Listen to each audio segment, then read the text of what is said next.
실시간 재난안전정보방송 재난안전 119 안전토크 시간입니다. 기후위기는 전 세계가 직면한 과제죠. 우리나라를 대표해 세계 각국과 기후변화와 관련된 협상을 주도하는 정기용 외교부 기후변화 대사님 나오셨습니다. 어서 오십시오. 안녕하세요. 네, 대사님 1년 전 이맘때 출연을 하시고 또 오늘 두 번째로 출연을 해주셨는데요. 대사님께서는 탄소 순배출 제로, 즉 탄소 중립 달성을 위해서 평소에 이 기후 리더십을 강조해 오셨습니다.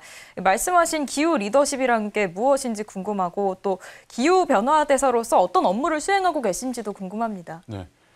우선 기후 리더십을 이야기하기에 앞서서, 그러니까 어떤 국가가 리더십을 갖다 발휘한다는 의미는 일단 자국의 이해를 넘어서 어떤 국제 질서랑 규범 형성에 이제 주도적 역할을 이제 하고 또 거기에 이제 더해서는 어떻게 보면 이제 국제 위기 상황이 닥칠 때 이제 어떤 방향이나 어떤 아이디어를 갖다가 제시할 수 있는 그런 나라가 이제 리더십이 있는 국가라고 하고요. 요컨대 그 나라의 이제 판단과 행동을 좀 따라하고 싶다. 네. 이렇게 이제 보이는 나라가 리더십을 가진 국가고, 기후 측면에서 보면 그거는 그 국가가 이제 어떻게 보면 기후 대응을 하는 데 있어서 일관성, 실행력, 그리고 이제 다른 나라까지 포함하는 포용력 같은 것을 보여주는 것을 이제 리더십이라고 하고요. 이제 우리나라가 이제 그런 역할을 갖다가 하기 위해서 모든 사람들이 저를 포함해서 노력하고 있고, 그리고 제가 하는 일은 기본적으로는 외교부가 국가의 어떻게 보면 대외 교섭을 이제 또 총괄하고 또 대외 관계를 조정하는 역할을 하고요. 저는 이제 그 중에서 이제 기후 관련된 이제 협상, 특히 이제 기후 변화 당사국 총회가 이제 가장 큰 이제 그 논의하는 자리인데 그 협상에 좀 수석 대표로 참가하고 있습니다. 네, 최근에 또 캐나다 토론토에도 다녀오셨다고 들었는데 제9차 기후행동 강요회의에 우리 정부 대표로 참석하는 자리였다고 들었습니다. 기후행동 강요회의가 어떤 성격의 국제회의고 또 그때 논의한 의제는 어떤 거였을까요? 일단 그 회의 자체도 이제 중요하지만, 그러니까 이제 기본적으로 아까 말씀드렸던 이제 기후 변화를 논의하는 이제 제일 큰 이제 회의의 이제 장소가 이제 아까 말씀드렸던 기후 변화 협약 당사국 총회인데, 그 총회가 이제 연말에 있습니다. 네. 이번 좀 진행 중에 있는데, 그때까지 이르는 한 1년여간의 기간 동안에 여러 회의들이 있어요. 네. 저희는 그것다가 기차로 비유를 하는데요. 이게 이제 컵이 이제 마지막 기차라면 그 토론토에서 있었던 회의는 이제 마지막에서 두 번째 기차였습니다. 그래서 컵에서 어떤 이야기들을 이제 어떻게 수렴해 나갈 것인지, 그러니까 주요국들이 이제 모여가지고 얘기를 했고, 이제 그런 대화체들 중에서도 이거는 상당히 이제 좀 의미 있는 회의에서 제가 회의 좀 컵에 가기 직전에 갔었고요. 제일 큰 의제는 역시 이제 어떻게 그 국제사회의 그 기후변화 대응, 즉 그 온실가스 감축을 갖다가 하는데 의지를 모을 것인지, 그리고 이것을 위해서 재원 확보는 어떻게 할 것인지가 주된 논의 내용이었습니다. 네, 지금 브라질에서 그 제30차 유엔 기후변화협약 당사국 총회 COP30 회의가 열리고 있다고 들었는데 대사님께서도 이 총회 참석자로 곧 출국을 하신다고요? 네. 이 회의 자체는 지금 이미 진행 중이고요. 그러니까 11월 10일부터 21일까지 있고, 저는 이제 2주차에 이제 가게 돼 있습니다. 저도 이제 보통은 이제 처음부터 가는데, 이번에 이제 우리 컵에서 우리 탄소 배출 목표를 이제 발표를 하는 또 일이 있었는데, 네. 그 결정이 최근에 이루어져가지고, 그래서 이번 주말에 떠나기로 돼 있습니다. 그렇다면 이번 회의는 주요 의제가 무엇인지 간단하게 말씀해 주실 수 있나요? 네. 우선 의제를 얘기하기에 앞서가지고 이번 회의의 이제 가장 큰 의미는 이제 그러니까 이 회의의 가장 이제 큰 좀 의의로서는 이제 그 파리 협정의 이제 10주년이 되는 네. 해고요. 그리고 이제 보통 5년 단위로 이제 각 나라들이 이제 얼만큼 탄소 배출을 줄일 것인지에 대한 어떻게 보면 의욕을 보이는 의욕 사이클에 이제 제일 하나입니다. 그러니까 파리 협정의 10주년, 그리고 의욕 사이클 5년마다 있는 의욕 사이클을 이제 발표하는, 즉 2035년 네. 그 NDC를 발표하는 또 회의여서 일단 각국이 이제 얼마만큼 의욕이 있는 그런 목표를 갖다가 이제 내는지, 즉 이제 그게 이제 감축의 의제고요. 그리고 거기에 더해가지고 뭐 지금 이 방송에서도 이제 굉장히 중요하게 생각하는 이제 재난, 특히 이제 기후 때문에 생기는 재난에 대해서 이제 적응을 어떻게 할 것인지, 그리고 이제 개도국의 입장에서는 이 뭐 감축과 적응이 모두 이제 재원이 필요한데 그 재원을 이제 선진국에서 좀 제공을 해줘야 된다는 입장입니다. 그래서 그 재원 확보를 어떻게 할 것인지. 그리고 이제 거기에 대해서 요즘 논의되고 있는 것은 이제 에너지 전환이 결국은 굉장히 큰 사회적인 변혁을 일으키기 때문에 뭐 일자리라든가 산업 경쟁력이라든가 이런 데 어떤 영향을 미칠지에 대해서 논의되는 것이 이제 정의로운 전환 의제인데 그 내용도 논의가 되고, 또 일부 국가들은 요즘 이제 무역이 이제 굉장히 큰 문제인데 이게 어떻게 기후와 연관이 되고 또 그것이 어떤 특정 국가의 어떻게 일방 행위 때문에 이 질서가 이제 흐트러지고 있다. 이걸 갖다가 또 하나의 또 주요한 의제로 또 제기하고 있는 상황입니다. 네, 온실가스 감축에 대한 전반적인 내용을 또 다루고 그 의지를 좀 표명하는 자리라고 이해하면 될까요? 그렇게 보면 될 것 같습니다. 네, 앞서 언급하셨던 것처럼 이 파리 기후협정 10주년이 되는 해에 열리는 행사라서 의미가 남다를 것 같은데 이 파리 기후협정 어떤 성격의 국제조약인지 한번 설명을 해주실까요? 네. 우선 파리 협정을 이야기하기에 앞서가지고 이제 이 기후 변화를 다루는 이 법적 체제가 어떻게 돼 있는지 그 개통도를 말씀을 드리면 우선 1992년도에 이제 그 기후 변화 당사국 죄송합니다. 기후 변화 이제 그 협약이 체결이 됐고 이거는 일종의 헌법 같은 성격이고요. 그러니까 온실가스를 이제 안정화시켜야 된다. 그리고 이제 선진국이 이것을 리드해야 된다라는 이제 그런 원칙적인 얘기가 들어 있고.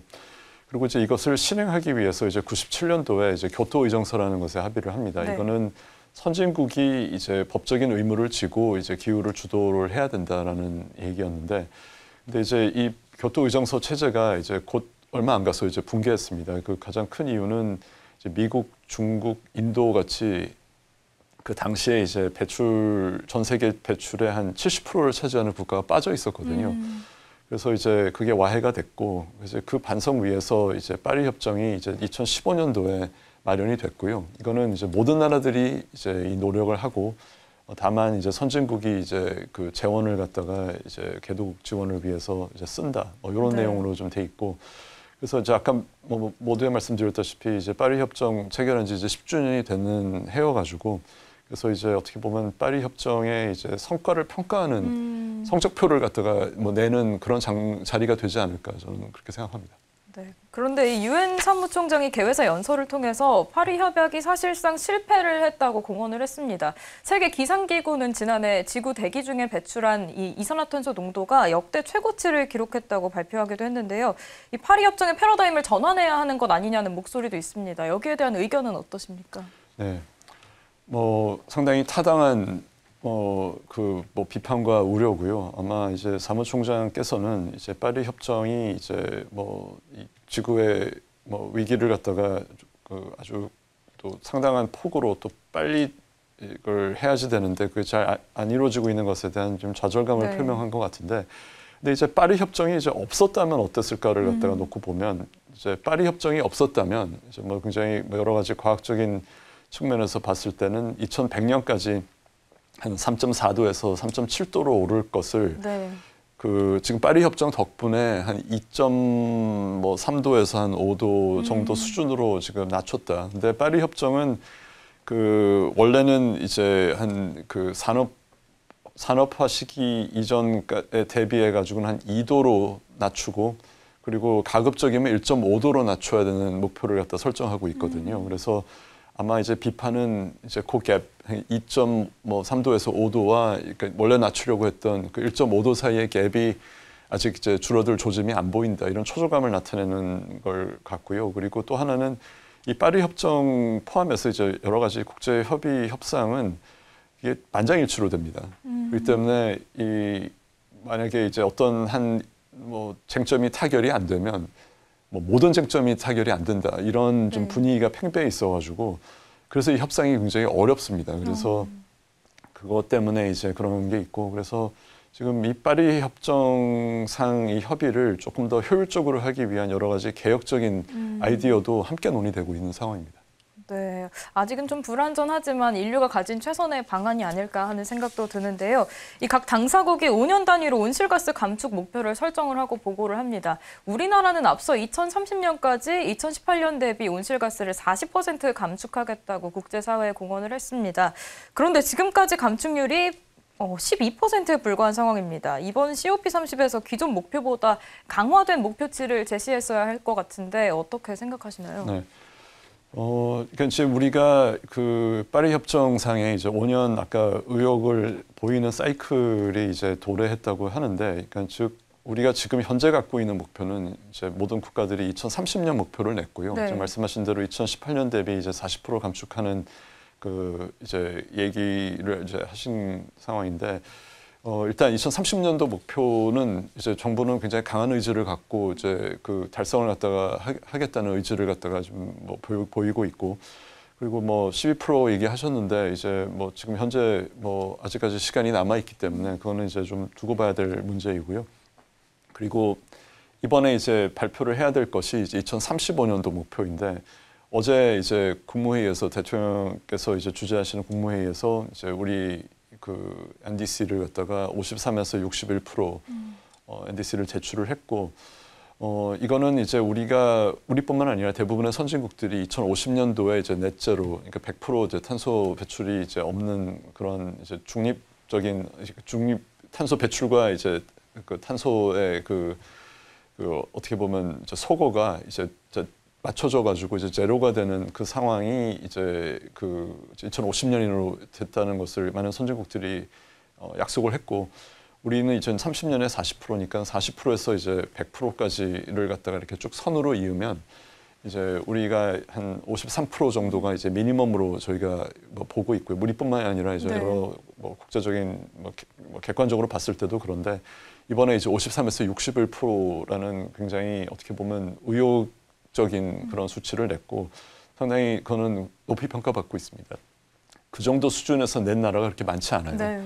그러니까 지금 브라질, 호주, 영국, 그 뭐 UAE 정도고, 이제 곧 EU가 이제 거기에 따라서 이제 낼 것 같고요. 그래서 이제 우리도 이제 그 반열에 올랐고, 그리고 이제 그걸 이번에 발표하는데, 역시 뭐 문제는 이거를 어떻게 달성을 해야 되는지, 네. 2030년도 40% NDC에 더해서 이제 35년도 53에서 61% NDC를 갖다가 뭐 어떻게 달성할 것인지, 그게 이제 뭐 이제 우리의 이제 숙제입니다. 네, 정말 말씀하신 대로 세계 각국에서 온실가스 감축을 위한 노력을 하고 있는데, 미국 트럼프 2기 행정부가 파리 기후협정을 탈퇴를 하고 또 기후변화에 역행하는 정책을 피고 있습니다. 이 미국의 이런 행보가 실제로 어떤 영향을 주고 있고, 또 여기에 국제사회는 어떻게 보완을 하고 있나요? 네. 우선 크게 봐서는 이제 직접적인 영향과 이제 간접적인 영향으로 나눠볼 수가 있을 텐데, 우선 직접적인 영향은 이제 미국의 파리 협정 이제 탈퇴, 파리 협정에서는 탈퇴했지만 아직 그 모법에 해당하는 그 기후변화 협약에서는 아직 탈퇴는 안 했는데, 어쨌든 지금 현 상황에서는 이제 미국이 그 직접적으로는 두 개의 공백을 남기고 있는데요. 그 하나는 배출량의 공백이고, 네. 미국이 이제 어떻게 보면 세계 제 2위 탄소 배출국이고 누적으로는 세계 1위 배출국이거든요. 네. 그래서 뭐 감축을 갖다가 전 세계가 해야 되는데, 미국이 이제 그만큼 배출량의 공백을 남겼고, 또 하나는 미국이 이제 선진국으로서 개도국에 대한 여러 가지 이제 그동안 이제 그 에너지 전환을 갖다가 이루기 위한 재원을 이제 뭐 내고 있었는데, 네. 그걸 이제 더 이상 안 내고 있기 때문에 어떻게 보면 재원의 공백이 생긴 겁니다. 그래서 이제 큰 뭐 그 직접적인 뭐 영향은 그거고, 이제 간접적인 거는 일종의 이제 수인의 딜레마를 이제 또 야기시키는 것 같아요. 그러니까 미국 같은 그런 탄소 다배출국이 아무것도 안 하는데, 그럼 네. 우리는 왜 해야 되느냐? 그거는 이제 뭐 여러 사람들이 이제 하는 얘기고, 그렇기 때문에 이제 일종의 그 이탈의 유혹 내지는 그 모방 심리를 또 자극하고 있어요. 그래서 뭐 그것이 이제 좀 어떤 나라들을 좀 정책에 있어가지고 좀 뭐냐면 다 뭐 민주국가의 경우에는 그게 이제 또 선거에도 직접적인 영향도 주고 네. 그러기 때문에, 그래서 이제 간접적으로는 이제 그런 영향이 이제 좀 뭐 그런 보이는 그런 영향이 좀 있어 보이는 그런 상황입니다. 미국이 이런 행보를 걷는다면 또 다른 나라의 역할이 더욱 중요해질 것 같다는 생각이 들었습니다. 그리고 앞서 이 COP29의 성과 중에 하나를 꼽자면 국제 탄소 시장에 출범하기 위한 제도적인 기반이 마련됐다는 점인 것 같은데요. 우리나라도 국제 탄소 시장 진출을 위해서 배출권 거래나 해외 탄소 감축 사업을 추진하고 있는 등의 계획이 있습니다. 그런데 이 표준이 될 국제 기준이 없는 상태라고 하는데요. 지금 시장의 현황과 우리가 주도권을 가지려면 또 어떤 노력이 필요할까요? 굉장히 중요한 질문이고요. 네. 일단 이제 그 국제 탄소 배출 이제 거래를 위한 이제 어떻게 보면 이제 기반이 되는 이제 이제 조항이 파리 협정 제6조에 이제 관련된 그게 있고요. 그래서 그게 이제 작년 컵에서 이제 타결이 됐고, 그래서 이제 뭐 지금 기준이 없다고 하는 얘기는 합의가 작년에 일어났기 때문에 이제 그걸 어떻게 이행할 것인지를 갖다가 좀 논의해야 되는 단계입니다. 네.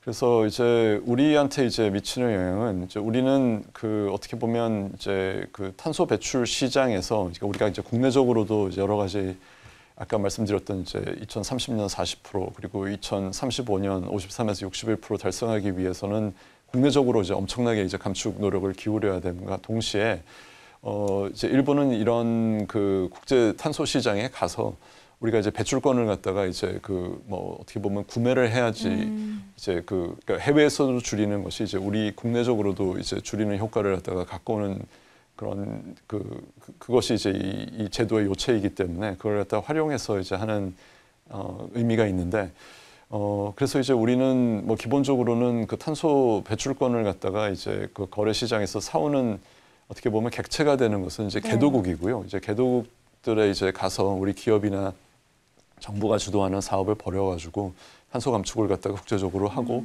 그것이 이제 좀 뭐 실제로 탄소를 갖다가 줄였다는 그런 인증을 받고 뭐 그런 이제 노력들을 갖다가 해야지 되는데요.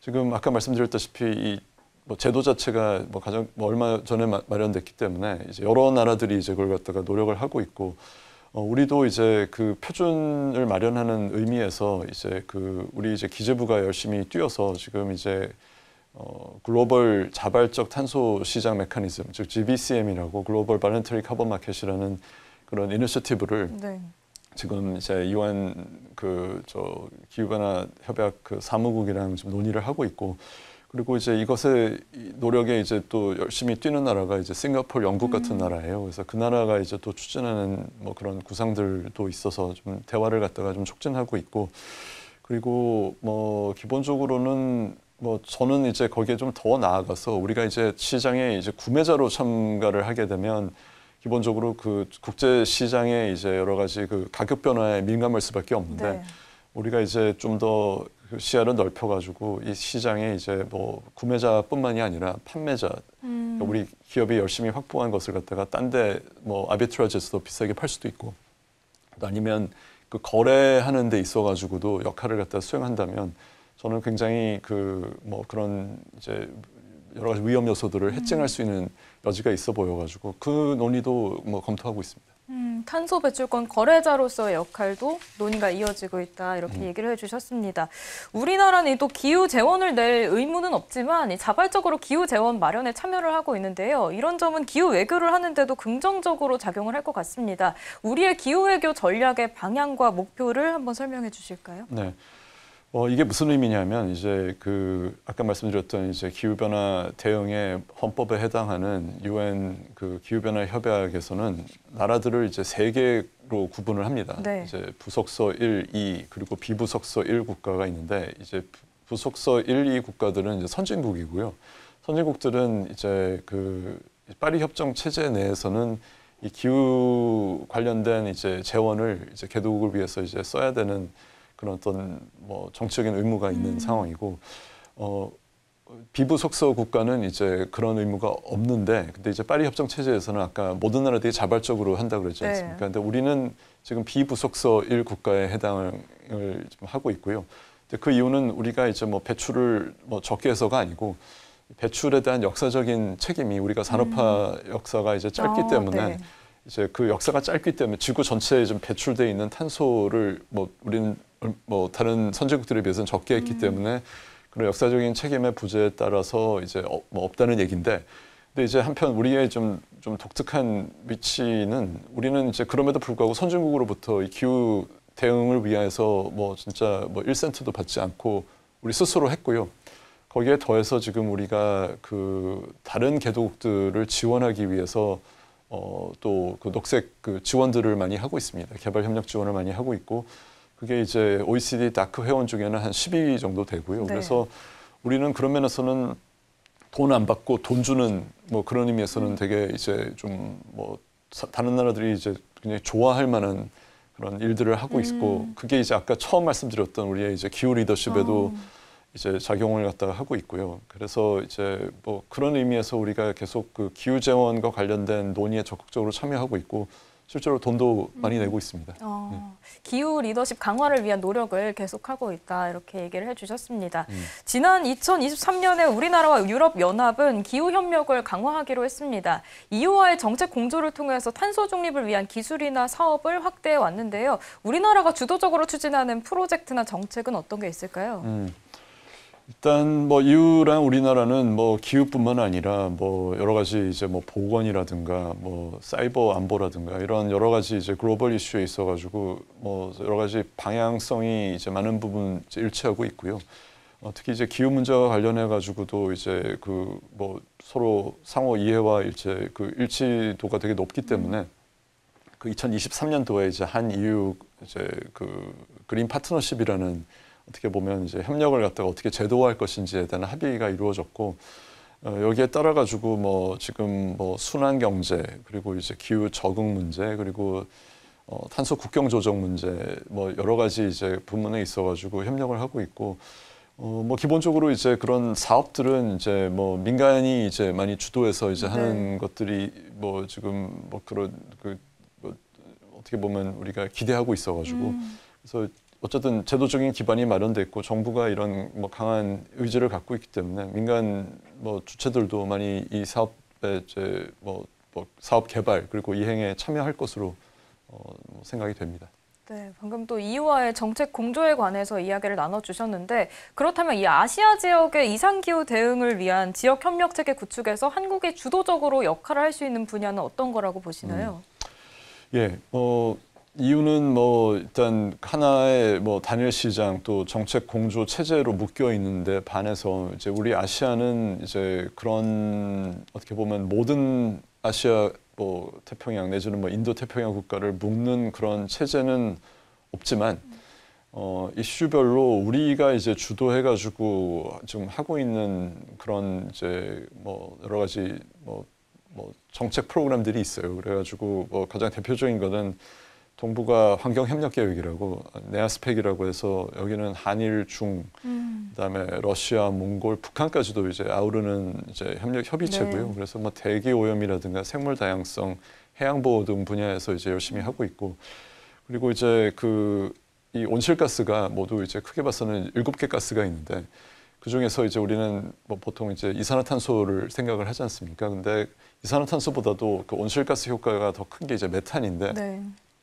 우리가 이제 또 메탄이 많이 나오는 곳이 이제 그 LNG 뭐 부문인데, 우리가 또 LNG를 또 세계에서 가장 또 많이 수입하는 나라 중에 하나이고 함에도 불구하고 네. 이 메탄 감축을 위해서 또 여러 가지 이제 일본이랑 또 아세안이랑 또 관련돼서 이제 여러 그 뭐 협의체를 운영을 하고 있고, 그리고 무엇보다도 이제 그 아시아 내에서 아까 말씀드렸던 대로 우리가 비부속서 1 국가로서 임에도 불구하고 이제 여러 가지 그 사업들을 통해서 이제 개도국들을 갖다가 ODA를 통해서 지원하고 있는 것도 인도 태평양 지역에서는 호평을 받는 또 요소입니다. 오늘 대화를 나누면서 몰랐던 많은 정보를 또 알게 되는데요. 대사님은 앞서 미래를 내다보고 또 기후 외교 분야에 많은 활동을 하고 계십니다. 평소 강조하신 이 정의로운 전환 그리고 에너지 안보는 무슨 뜻일까요? 우선 에너지 안보에 대해서부터 먼저 말씀을 드리면, 이제 뭐 기본적으로는 에너지 안보는 이제 우리가 이제 만약에 에너지를 갖다가 화석연료의 경우에는 뭐 거의 뭐 90% 이상을 갖다 수입하는 상황이기 때문에 뭐 이제 세계적으로 이제 여러 가지 분쟁 지역에서 발생하는 상황이라든가 뭐 국제 시장에서의 그런 그 뭐 불확실성, 가격 변동에 되게 이제 어떻게 보면 취약할 수밖에 없는데 이제 우리가 그 에너지 전환을 통해서 이제 뭐 재생에너지를 뭐 우리 스스로 이제 많이 쓰고 이제 그렇게 되면 이제 그런 이제 취약성에서 좀 더 자유로울 수 있고 네. 그런 의미에서는 이제 그 우리의 에너지 전환이 우리 이제 뭐 에너지 안보에도 이제 긍정적인 영향을 갖다가 준다는 뭐 그런 의미에서 이제 우리가 이제 그런 노력들을 갖다 배가시켜 나가야 된다. 그런 얘기고요. 그리고 정의로운 전환은 뭐 국내적인 측면에서 보면 아까 말씀드렸다시피 이제 에너지 전환을 통해서 그 어떻게 보면 어느 뭐 녹색 부문은 이제 굉장히 활성화되는데 반해서 기존의 이제 화석 연료 기반 산업은 이제 쇠퇴하게 될 수밖에 없는데 네.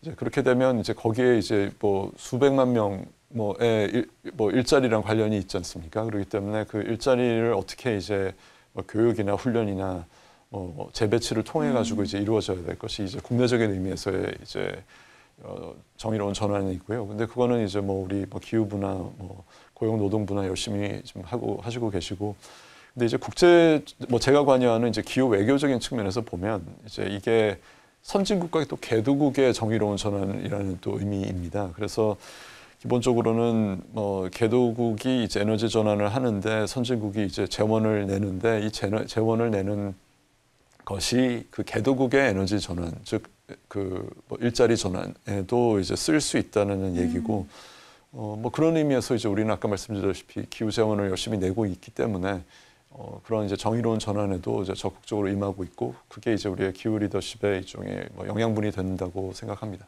네, 기후 리더십의 영양분이 되는 것뿐만이 아니라 정말 탄소 배출 제로를 달성하는 데도 큰 도움이 될 것 같은데요. 좀 그 부분에 대해서 한 번 더 설명을 해주실까요? 예, 물론이죠. 그러니까 지금 우리가 그런 의미에서 보면 이제 그 기후 리더십을 발휘를 갖다가 뭐 한다는 의미가 이제 뭐 감축도 열심히 해야 되지만 네.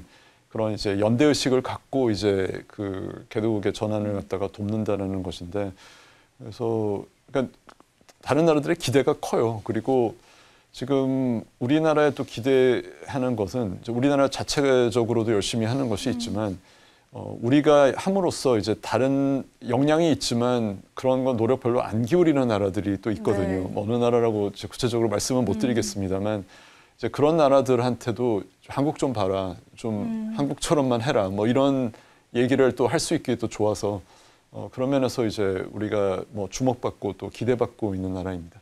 네. 그리고 끝으로 이 청년 세대의 기후 변화에 관심과 참여를 높이기 위해서 외교부에서는 어떤 노력을 하고 계시는지 말씀해 주실까요?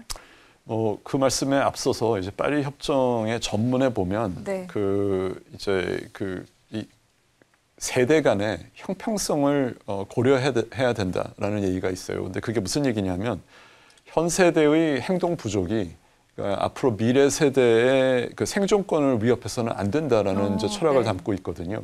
파리 협정은 이제 그런 면에서는 이 기후 대응이 있어가지고 이 미래 세대가 좀 현 세대와 함께 이걸 갖다가 할 수 있도록 해야 된다는 얘기를 지금 하고 있어요. 그래서 그런 맥락에서 그 유엔 그 이제 기후 변화 협약의 그 체제 내에서는 이 청년들이 참여할 수 있는 메커니즘들이 몇 개 있습니다. 그러니까 어떤 협상에 뭐 직접 참여하는 뭐 그런 뭐 그 UNFCCC 그 용고라고 하는 이제 그 뭐 일종의 그 협의체가 있고, 그리고 또 청년 대표들이 또 observer로서 이제 또 참여하는 또 기회도 있는데, 근데 이제 아무래도 이제 제약들이 있어요. 근데 그 제약은 뭐냐면 이 협상에 참여하려면 뭐 이게 기후 문제가 뭐 워낙 뿌리가 깊은 문제다 보니까 이게 또 과학이랑 정책이랑 뭐 여러 가지 요소들이 들어있기 때문에 굉장히 그 진입 장벽이 높아요. 네. 그러니까 전문성을 갖춰야 되는데 이제 전문성을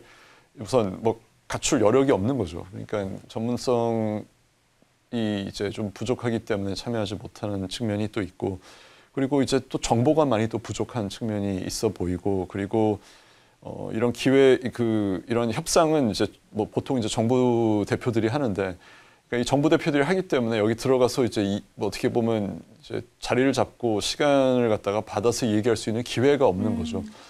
그래서 이제 그런 제약들을 갖다가 이제 감안해서 뭐 여러 나라들이 이제 그 어떻게 하면 좀 청년 세대의 참여를 높일 수 있을 것인가라는 얘기를 하고 있고, 그래서 이제 좀 제도적으로 일단 협상 과정에 좀 끌어들이는 노력을 하는 나라도 있고, 아니면 이제 교육이라든가 훈련을 갖다가 통해서 좀 전문성을 갖다가 좀 높이는 것을 도와주는 또 측면도 있고, 그리고 뭐 캠페인 같은 걸 통해 가지고 그 이제 정보의 갭을 갖다가 또 해결해 주는 측면이 있고, 또 저는 무엇보다도 중요한 거는 이게 일자리와 어떻게 연결이 네. 되는가에 대한 문제예요. 그러니까 이런 일들을 열심히 하면 이게 앞으로 이제 뭐 공부해서 이제 어떤 일자리를 갖다가 좀 지속 가능한 일자리를 갖다가 찾는데도 도움이 될 수 있으면 좋겠다는 생각을 갖다가 갖고 있는데, 어쨌든 그런 맥락에서 이제 우리 외교부는 이제 그 글로벌 녹색 성장 서포터즈 제도를 운영을 하고 있어서 네. 일단 우리 정부가 하고 있는 뭐 외교부가 하고 있는 일들을 좀 소개하고, 그리고 이렇게 정책에도 청년들이 좀 재현할 수 있는 그런 서포터즈 제도를 갖다 운영을 하고 있고, 그리고 또 그 우리가 이제 하고 있는 뭐 이것 중에 청년 기자단 또 제도를 운영하고 있어가지고, 또 청년들이 와서 이제 직접 외교부에 묻고 또 답변을 갖다가 받는 제도도 운영을 하고 있는데, 저는 뭐 제 개인적인 생각 같아서는 이게 지금 현재 제도상으로는 뭐 아직 완비가 안 돼 있지만 일단 다른 나라들이 하는 것처럼 그 기후 협상 대표단에 그 청년들이 이제 같이 들어가서 어떤 일들을 갖다가 하고 있고 뭐 어떻게 좀 공부를 해야 될지에 대해서 좀 자극도 주고 하는 그런 제도가 마련이 됐으면 좋겠어서 뭐 내부적으로는 일단 검토하고 있고 관계부처와도 좀 얘기를 할 생각입니다. 네, 저도 또 한 명의 청년으로서 이 기후 위기에 많은 관심을 가져야겠다 생각을 했고, 또 이런 청년들이 참여할 수 있는 기회들이 점점 더 늘어날 수 있었으면 좋겠다는 생각을 했습니다. 오늘 여기까지 듣도록 하겠습니다. 지금까지 정기용 외교부 기후변화 대사였습니다. 오늘 말씀 감사합니다. 네, 감사합니다.